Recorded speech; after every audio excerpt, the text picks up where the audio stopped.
il y a quelques temps, Honor a été revendu par Huawei à une entreprise tierce. Voilà, je ne pourrais pas vous dire le nom, mais bon, voilà. Elle a été revendue et tout simplement, a été repris en main. Et là, Honor nous a sorti un petit bijou, franchement, plutôt quali en vrai. Yo tout le monde, c'est Théox et aujourd'hui on se retrouve dans une toute nouvelle vidéo où on va se parler du Honor 50. Voilà, il y a eu le Honor 50, le Honor 50 Pro, le Honor 50 Lite. Alors le Honor 50 Pro, j'ai pas l'impression qu'il est sorti de nos contrées, donc du coup je vais pas en parler. Du coup moi je vais déjà aujourd'hui dans cette vidéo vous parler du Honor 50. Et dans une prochaine vidéo, on se parlera du Honor 50 Lite, hein, tranquille. Mais bon, en tout cas on va voir ce qu'il vaut, ce qu'il en est, s'il est bien, s'il est pas bien, si je vous le recommande, si je vous le recommande pas. Bon voilà. En tout cas, si ce genre de vidéo te plaît, n'hésite pas à t'abonner à la chaîne, voilà, ça fait extrêmement plaisir. Likez et commentez cette vidéo, voilà, ça me fait toujours extrêmement plaisir d'avoir vos retours. Activez la cloche de notification et acceptez toutes les notifications, voilà, pour louper aucune de mes vidéos prochaines. Et moi je te dis, zébardi. Alors, on va parler tout simplement des petites caractéristiques de ce petit Honor 50. Voilà, franchement, qui m'a l'air franchement convaincant, ce petit Honor 50. Du coup, on va se parler de l'écran. On est sur un écran de 6,57 pouces. Voilà, c'est pas un écran des plus grands qu'on a sur le marché. C'est pas le plus petit aussi. Voilà, hein, mais bon, c'est un écran plutôt pas mal. Il est entre le gros et pas gros en même temps. Voilà, il va satisfaire un peu grand nombre d'anneaux. Donc du coup, il est incurvé, voilà aussi, je comptais le préciser maintenant aussi. Donc du coup, il est Full HD. Ça, c'est pour moi, le Full HD, c'est amplement suffisant de nos jours, hein. De toute façon, de la Quad HD, en vrai, j'ai déjà pu tester un écran Quad HD, je remarque pas plus de différence que ça. Franchement, c'est vraiment subtil, il faut vraiment se rapprocher vraiment plus près pour voir vraiment les différences. Mais sinon, à part ça, ça se remarque pas tant que ça. Du coup, on a un écran OLED, et ça, le OLED, pour moi, c'est vraiment quelque chose de très très bien. Contraste affiné, tout simplement, hein. Voilà, on n'a pas besoin de, j'ai pas besoin de chipoter un peu plus loin. Et sans VRS, franchement, voilà, pour moi, c'est vraiment la fréquence d'image par seconde idéale pour un smartphone. Le 90 est pas mal aussi. Pour le 60 Hz, c'est du classique, hein. Et après, bon, au-dessus de 120 Hz, bon, je vois pas vraiment l'intérêt. Mais bon, ça existe, clairement, je vous le dis. Mais bon, en tout cas, sans VRS, pour l'écran, franchement, il me convainc bien. Donc du coup, ce téléphone-là propose un stockage, déjà deux types de stockage. Déjà, on en a un en 128 et un deuxième en 256. Par contre, on ne peut pas rajouter de micro-carte SD. Donc du coup, quand vous devrez faire le choix de votre téléphone, faudra bien choisir entre du 128 et du 256 selon votre usage. Par contre, il est compatible OTG, donc du coup, on peut connecter des objets en USB dessus. Donc ça, c'est plutôt... Alors, au niveau des performances, on est sur un Qualcomm Snapdragon 778G. Voilà, un processeur plutôt bien, compatible 5G et tout. Ça, c'est vraiment parfait. Voilà, cadencé à 2,4 GHz. Voilà, gravé en 6 nanomètres. Franchement, c'est vraiment pas mal. Il est vraiment pas mal. Alors, au niveau de la RAM, tout simplement, il est proposé soit en 6 ou 8 Go de RAM. Ça aussi, c'est plutôt pas mal. Moi, j'ai 6 sur mon téléphone. C'est très bien. Voilà, il est proposé aussi en 8. Voilà, ce sera pour les personnes qui veulent un peu plus. Mais franchement, c'est pas mal. Alors, au niveau de l'audio, bon, vous n'êtes pas censé savoir que la plupart des téléphones, au niveau de ce tarif-là, Quick n'a pris de jack. Clairement, il n'y en a plus. Voilà, on n'a pas de prix de jack. Par contre, au niveau des haut-parleurs, j'étais un peu déçu. Clairement, quand je vous dis, quand je suis un peu déçu, je vous le fais montrer directement. Voilà, on a un seul haut-parleur. Donc du coup, Quick la stéréo aussi, du coup. Donc du coup, on a un haut-parleur mono. Généralement, c'est pas tip-top parce que les haut-parleurs mono, en plus, ils ont tendance à, sur les smartphones un peu comme ça, à saturer un peu et à pas proposer un spectre de son plutôt large. On reste sur du très médium, généralement. On ne va pas trop dans les aigus, on va pas trop dans les basses aussi. Bon, c'est dommage, clairement. Et aussi, on profite pas du coup de la stéréo, du coup d'une spatialisation du son. Voilà, c'est dommage aussi. Du coup, par exemple, quand vous voulez vous regarder un film, ça ne sera pas spécialisé. Quand vous voulez écouter une musique sur les écouteurs, ça ne sera pas spécialisé. C'est dommage.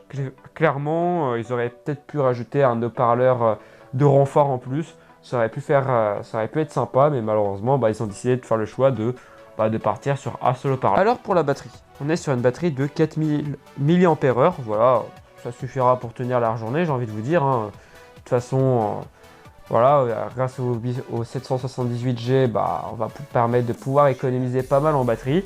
Donc du coup, bah, ça tiendra la journée. Et au pire des cas, bah, si ça tient pas la journée, bah, on a de la recharge rapide 66 watts. Et ça, c'est vraiment pas mal parce que du coup, on peut charger notre téléphone en à peu près 32 minutes. Donc ça, c'est vraiment pas mal du tout. Alors, au niveau du système d'exploitation, du coup, bon, déjà d'une, Honor a réussi à récupérer les services de Google. Voilà, pas Huawei. RIP.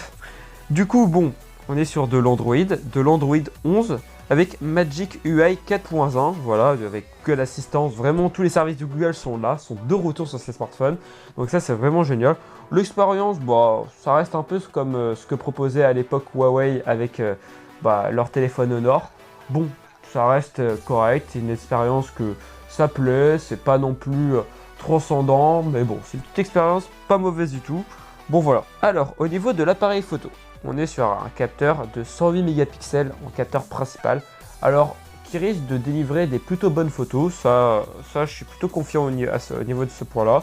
Voilà, 108 mégapixels, qui pourra utiliser la technologie 8 pixels en 1 pour fusionner les pixels et pour absorber mieux la lumière et tout ça. Ça va être vraiment super.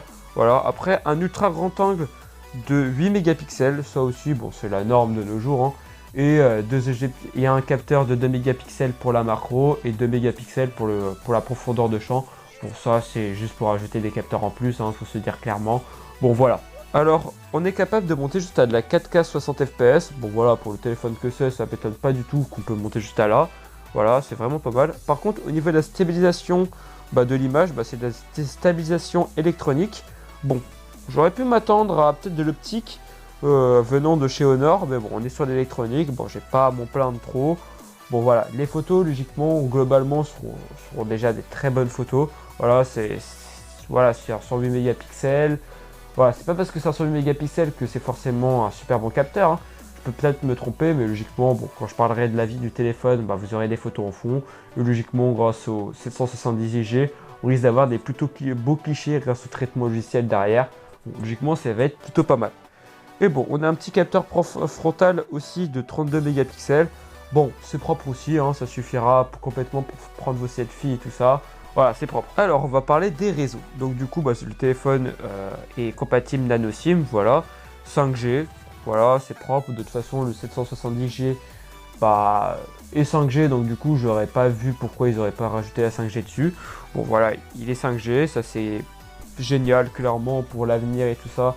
C'est clairement bien. Voilà, on a un téléphone qui est déjà prêt pour l'avenir, il est 5G, il est déjà tout embarqué dedans. Donc, du coup, c'est vraiment bien. Il est compatible Wi-Fi 6, Bluetooth 5.2, ça c'est propre aussi. Voilà, NFC aussi, du coup pour le paiement sans contact avec le téléphone ou d'autres choses, hein, tout simplement, hein, transfert de fichiers en NFC, tout ça, franchement, bon voilà, c'est propre aussi.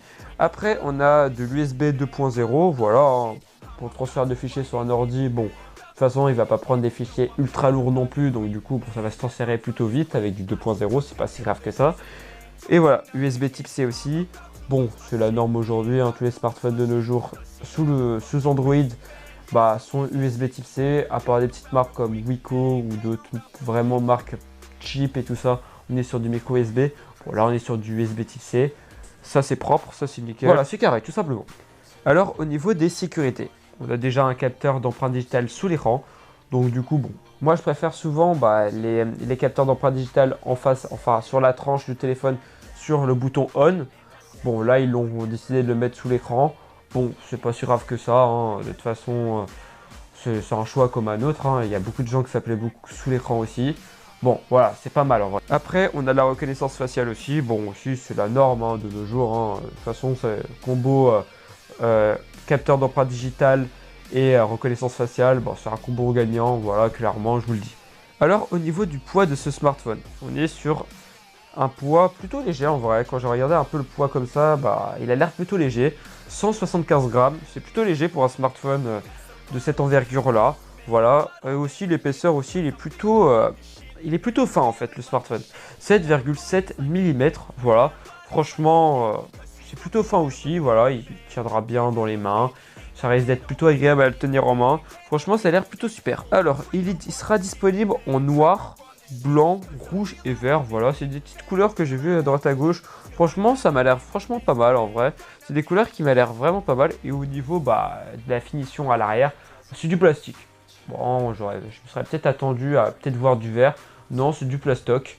Bon, c'est pas si grave que ça, hein. De toute façon, on va pas trop s'en plaindre. Voilà, c'est du plastique.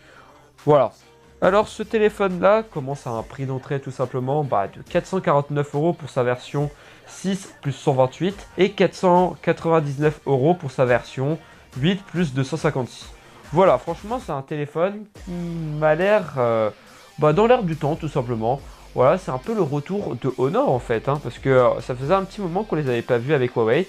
Bon, Huawei, galère un peu plus parce que bon, ils ont toujours le problème d'embargo et tout ça. Eux, Honor l'ont pu, donc du coup, c'est vraiment super. Voilà, c'est vraiment une marque à l'époque que j'appréciais, franchement. C'était une petite marque qui se débrouillait plutôt bien dans le domaine de l'hardware. Voilà, c'était Honor tout simplement. Franchement, c'était une petite marque, je regardais toujours du coin de l'œil. Ils avaient sorti des super bons smartphones, par exemple comme les Honor 20, ou voilà, les Honor 20, les Honor 20 Pro, ou soit ou soit ils avaient sorti aussi à un moment, c'était le Honor Play aussi, qui était plutôt pas mal. Ouais, ils avaient sorti des smartphones plutôt intéressants. Voilà, c'est dommage que à cause de l'embargo, ils étaient aussi bloqués eux aussi avec l'embargo de Huawei. Là, du coup, comme ils sont dissociés tout simplement de Huawei, du coup ça leur permet de repartir de plus belle avec Android et tout ça. Franchement, c'était quelque chose de vraiment pas mal. Donc du coup, on a un nouveau concurrent à Oppo et Xiaomi qui avaient repris un peu les parts du marché de Huawei et Honor. Tout simplement, je vois que Honor vient regretter un peu le terrain qu'elle avait perdu et ça fait franchement plaisir. En tout cas, ce smartphone-là, est-ce que je vous le conseille? Franchement, il a des choses à apporter, il a ses propres nouveautés à apporter à lui tout seul. Franchement, c'est un smartphone que je trouve que ça soit niveau design, que ça soit niveau qualité, que ça soit niveau fonctionnalité qui ramène avec lui. Franchement, c'est un smartphone qui m'a l'air franchement très complet, qui est lourd. Voilà, franchement, pour 449 euros prix d'entrée, il ramène du lourd avec lui. Franchement, je pense que c'est très dur de faire un téléphone qui soit autant polyvalent que lui. Bon voilà, franchement c'est un téléphone que j'apprécie franchement, surtout qu'à l'époque j'appréciais beaucoup Honor, hein, parce que c'était une marque que j'appréciais tout simplement. Il faisait du bon travail, qui proposait du bon matos. Voilà, dommage qu'avec Huawei ça s'est fini un peu tragiquement. Bon voilà, au moins là ils sont de retour et tout simplement ils nous signent leur contrat de retour. Clairement là ils viennent nous le signer clairement dans les mains. C'est franchement pas. En tout cas, je vous conseille ce smartphone là à 100%, voilà. C'est un petit smartphone qui m'a plu, en tout cas, c'est super. En tout cas, ce genre de vidéo te plaît, je t'invite tout simplement à t'abonner à la chaîne, voilà, activer les notifications. Allez bien quand tu quand tu vas sur la cloche, activer toutes les notifications pour louper aucune de mes vidéos. Voilà, ça c'est super, voilà, likez, commentez, ça me fait toujours extrêmement plaisir d'avoir vos retours. Et moi je te dis à la prochaine, bye!